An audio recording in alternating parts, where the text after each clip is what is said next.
Bonjour à tous, j'espère que vous allez bien. On va faire aujourd'hui des QCM en microbiologie et exactement, on va faire les antibiotiques. C'est des QCM de résidents d'Alger, d'accord? Et je vais essayer d'expliquer et de faire des petits rappels pour que ça soit plus bénéfique. Donc, on va commencer par la première question. La résistance bactérienne aux antibiotiques est... Cocher la réponse fausse. Donc, le résultat d'une prescription rationnelle des antibiotiques. Donc, en cas de prescription rationnelle, c'est une prescription adéquate qui est conforme aux règles.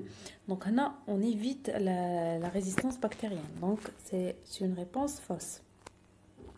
D'origine naturelle ou acquise? Oui, on a des bactéries qui sont naturellement résistantes à un certain antibiotique et on a des bactéries qui sont sensibles, mais c'est-à-dire ils vont acquérir avec la qualification de résistance.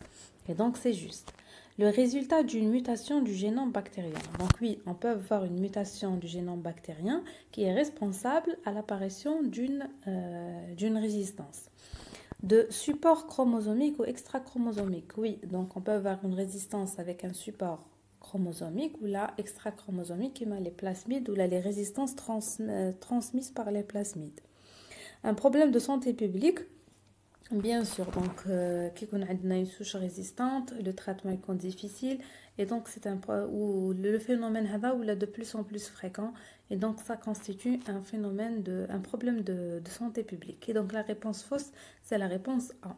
C'est au contraire, c'est la prescription anarchique, les antibiotiques, le non-respect, le délai de traitement et tout, c'est les responsables à l'apparition des résistances. La question suivante, parmi les molécules suivantes, laquelle n'est pas un antibiotique antituberculeux? Donc, on a la pyrazinamide, donc c'est un antituberculeux, le rifampicine aussi. Par contre, l'érythromycine, c'est pas un antibiotique antituberculeux. Le streptomycine et l'isoniazide, donc c'est antituberculeux. La troisième question, l'association des antibiotiques est parfois utilisée en thérapeutique pour. Donc parfois en thérapeutique, on va utiliser une monothérapie, une bi-antibiothérapie, une voire quatre antibiotiques à la fois. Donc c'est quoi le but de l'association? C'est élargir le spectre antibactérien. Donc c'est juste, c'est juste. Traiter en urgence une infection avant l'isolement du germe. Donc oui, qu'on a une infection en urgence, par exemple, je sais pas, une méningite, une septicémie avec état de choc et tout, ماناش حنستناو حتى نديرو un antibiogramme et tout باش on choisit l'antibiotique qui correspond. Donc là, on va essayer d'utiliser 2 antibiotiques voire 3 pour couvrir c'est-à-dire le plus possible les bactéries. Et donc, ça va aider le traitement d'urgence avant l'isolement du germe. Après, bien sûr, ça va être réadapté à l'antibiogramme. Et donc, la B, c'est juste. Traiter une endocardite. Oui, l'endocardite, généralement une bi-antibiothérapie. Prévenir la sélection des mutants résistants. Donc oui, parfois on a des mutants résistants, donc c'est des mutations, c'est des antibiotiques, c'est plutôt des bactéries qui n'ont pas le caractère de la résistance, mais l'ictesbora. Et donc pour prévenir les mutants, qui ont 2 antibiotiques, voire 3 antibiotiques, on les couvre. De raccourcir la durée du traitement, par contre, non. L'association des antibiotiques ne permet pas de raccourcir la durée du traitement. Donc la durée du traitement, ça dépend de l'antibiotique en lui-même, l'infection, un type d'infection, par exemple une endocardite, mais qui m'a une méningite, mais qui m'a je sais pas, autre infection. D'accord? Et donc la réponse fausse, c'est raccourcir la durée du traitement. La question qui suit, tous les antibiotiques suivants sont contre-indiqués chez la femme enceinte, sauf. Donc, là, les antibiotiques qui sont contre-indiqués à la femme enceinte, c'est l'acide nalédexique, le chloramphénicol, sulfamide et les aminosides. Par contre, l'ampicilline, donc on peut l'utiliser chez la femme enceinte normale. La cinquième question, un antibiotique, c'est une substance antimicrobienne. C'est juste, on le classe en famille. Donc oui, on a la famille par exemple des bêta-lactamines, la famille des aminosides, la famille des phénicols la famille des cyclines, etc. Il est défini par un spectre d'activité. Oui, c'est chaque antibiotique a un spectre d'activité tao. L'efficacité ne peut être appréciée que par des tests in vivo. Donc, l'efficacité d'un antibiotique, on peut l'apprécier par des tests in vivo, mais aussi on peut les apprécier par des tests in vitro. D'accord? C'est les tests de sensibilité aux antibiotiques. Et donc, la réponse D, elle est fausse. Le mécanisme d'action est bien déterminé. Bien sûr, chaque antibiotique a le mécanisme d'action. Par exemple, on a des antibiotiques qui agissent au niveau de la paroi, on a des antibiotiques qui inhibent la synthèse protéique, on a des antibiotiques qui inhibent la synthèse de l'ADN, etc.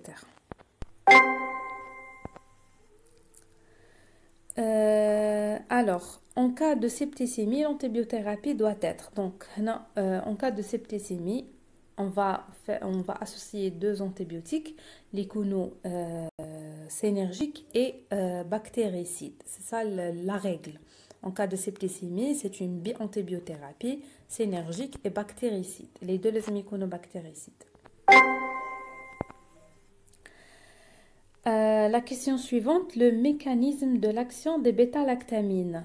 Donc, c'est l'inhibition de inhibition de la réplication de l'ADN bactérien. Non. Inhibition de la transcription de l'ADN, c'est faux. Désorganisation moléculaire de la membrane plasmique, c'est faux. Inhibition de la synthèse des peptidoglycanes. Oui, on aura une inhibition de la synthèse des peptidoglycanes et donc inhibition de la synthèse de la paroi bactérienne. Donc, c'est la réponse D. La question suivante, la concentration minimale inhibitrice CMI d'un antibiotique vis-à-vis d'une souche bactérienne donnée est le nombre de bactéries survivantes après contact avec l'antibiotique. Donc non, c'est une concentration d'antibiotique. Et donc A, c'est faux. La proposition B, la plus faible concentration d'antibiotiques inhibant la croissance bactérienne visible. Donc le B c'est juste, c'est la concentration la plus faible qui inhibe la croissance bactérienne. C'est la définition de la concentration minimale inhibitrice. Là c'est pour les antibiotiques bactériostatiques, d'accord?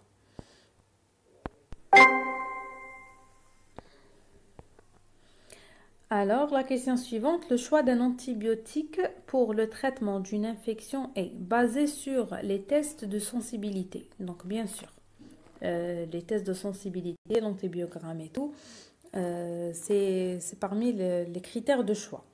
Dictés par la résistance naturelle aux antibiotiques. Bien sûr que qu'on a une bactérie résistante à un antibiotique, mais on a avec l'antibiotique. Donc c'est juste. Basé surtout sur la pharmacocinétique de l'antibiotique. Donc la prescription, c'est surtout basé sur les tests de sensibilité et surtout sur la résistance naturelle aux antibiotiques. Donc c'est la réponse AB.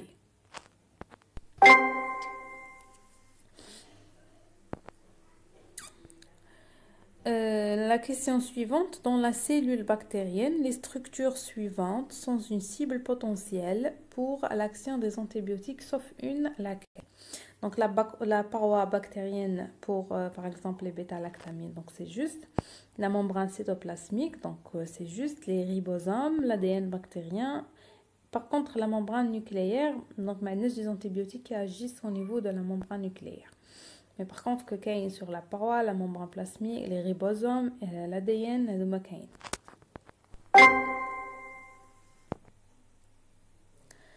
La question suivante, le chloramphénicol est connu pour...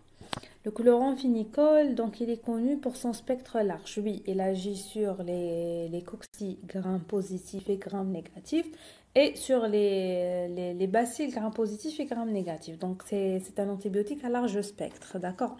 Le mécanisme d'action, il inhibe la synthèse protéique. Donc la réponse A c'est juste. Son excellente diffusion dans les ganglions. Donc oui, une très bonne diffusion hématoméningée. Et donc une très bonne diffusion ganglionnaire, une très bonne diffusion méningée. Sa prescription réservée aux fièvres typhoïdes et paratyphoïdes. Donc oui, en Algérie, les phénicolés ils sont réservés pour le traitement de la fièvre typhoïde, de la paratyphoïde. Et en plus, on les utilise pour le traitement des méningites purulentes à pneumocoque et à hémophilus aussi. Donc la réponse C, c'est juste. Son absence de toxicité médulaire. Donc non, le phénicolé, il est hématotoxique. D'accord? Il est hématotoxique, c'est pour ça l'utilisation TAO, malgré c'est un antibiotique à large spectre, mais l'utilisation TAO, elle est très bien délimitée à l'aide de l'hématotoxicité. Et donc c'est toxique pour la moelle osseuse. Son élimination urinaire, oui, il est éliminé par voie urinaire. La question suivante, donc les tests de sensibilité des bactéries aux antibiotiques sont les suivants. Cochez la réponse juste, donc l'antibiogramme. Donc on peut faire des tests pour tester la sensibilité des bactéries aux antibiotiques et il y a plusieurs méthodes. Les plus courants, c'est l'antibiogramme. La deuxième proposition, le dosage de la concentration minimale inhibitrice. C'est pour les antibiotiques bactériostatiques. Donc on va doser la concentration minimale qui inhibe la prolifération bactérienne. Donc c'est juste. La troisième, la recherche de bêta-lactamase. Oui. Donc il y a certaines bactéries qui ont la capacité de sécréter la bêta-lactamase qui va détruire c'est-à-dire la bêta-lactamine. Et donc c'est juste. Le dosage de la concentration minimale bactéricide pour les antibiotiques bactéricides. Donc toutes les réponses sont justes. Suivante, les antibiotiques agissent sur des étapes essentielles du métabolisme bactérien suivantes. Donc, cochez la réponse fausse. Donc, la synthèse de la paroi bactérienne. Donc, oui, c'est juste. Donc, on a des antibiotiques qui agissent ou qui inhibent la synthèse de la paroi bactérienne, qui m'a les bêta-lactamines, qui m'a les glycopeptides, qui m'a la famille des phosphomycines. Donc ils inhibent la synthèse de la paroi bactérienne et donc c'est juste. La proposition B, il inhibe la synthèse de la capsule bactérienne. Donc on n'a pas d'antibiotiques qui agissent sur la capsule bactérienne et donc le B c'est faux. C inhibe la synthèse des protéines. Donc oui, on a des antibiotiques qui inhibent la synthèse protéique. Donc, qui m'a les macrolides par exemple, les phénicolés, les cyclines. Voilà. Inhibe la synthèse des acides nucléiques par inhibition et par compétition, c'est juste. Donc, en tout, on a des antibiotiques qui agissent contre la paroi, qui inhibent la synthèse protéique, qui inhibent la synthèse de l'ADN. La question suivante, les antibiotiques suivants sont dits bactéricides car ils détruisent rapidement les bactéries. Donc, cochez la réponse fausse. Donc, on a les bêta-lactamines, ils sont bactéricides. Les aminosides, ils sont bactéricides aussi. Les fluoroquinolones, ils sont bactéricides. Les macrolides, ils sont bactériostatiques. Et les glycopeptides, ils sont bactériocides. Et donc, la réponse fausse, c'est la réponse D. Suivante, les bêta-lactamines, cochez la réponse juste. Donc ce sont des antibiotiques bactériostatiques, c'est faux. Ce sont des antibiotiques bactéricides. Comprenant la ciprofloxacine et la helofloxacine. Donc la ciprofloxacine et l'oxazine, ce sont des fluoroquinolones et donc c'est faux. Ce sont des antibiotiques actifs sur la paroi bactérienne, c'est juste. Ça inhibe la synthèse de la paroi bactérienne. Sont des antibiotiques inactifs sur les entérobactéries. Non, ils sont actifs sur les entérobactéries. Partagent le même spectre d'activité que les glycopeptides et les phosphomycines. Donc, ils ne partagent pas le même spectre d'activité, mais ils partagent le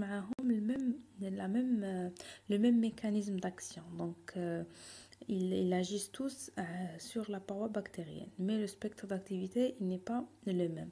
Pour les glycopeptides, le spectre il est étroit. C'est surtout les bacilles ou les bactéries grammes positifs. D'accord. Et نوتيليزيهم aussi في les infections sévères à coccygram positif كيما le staphylocoque méticillino résistant. D'accord.